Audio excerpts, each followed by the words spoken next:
अजय एक छोटे से गांव में रहने वाला एक गरीब लड़का था। उसके पिता एक किसान थे और माँ घर का काम संभालती थी।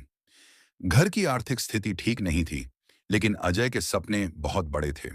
वह एक बड़ा इंजीनियर बनना चाहता था, परंतु परिस्थितियां उसके खिलाफ थीं। गांव में अच्छी शिक्षा की सुविधा नहीं थी, इसलिए उसे रोज 5 किलोमीटर पैदल चलकर स्कूल जाना पड़ता था। कई बार बारिश और गर्मी में भीगकर या तपती धूप में चलते हुए वह थक जाता, लेकिन उसने कभी हार नहीं मानी।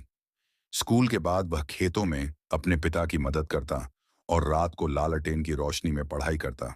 12वीं कक्षा में अजय ने जिले में टॉप किया, लेकिन इंजीनियरिंग की पढ़ाई के लिए पैसे नहीं थे। उसने स्कॉलरशिप के लिए परीक्षा दी और अपनी मेहनत से छात्रवृत्ति प्राप्त कर ली।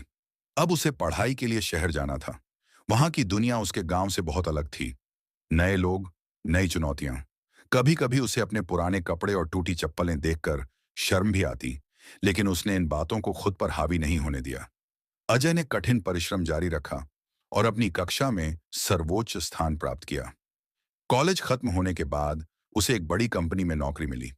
धीरे धीरे उसने अपने परिवार की स्थिति सुधारी और गांव में एक स्कूल भी बनवाया, ताकि कोई और बच्चा उसकी तरह संघर्ष करने को मजबूर न हो।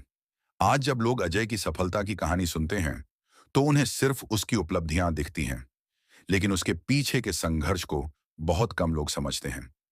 सच्चाई यही है, संघर्ष ही सफलता की पहली सीढ़ी होती है। जो व्यक्ति चुनौतियों से घबराता नहीं, बल्कि उनका सामना करता है, वही जीवन में ऊंचाइयों को छूता है।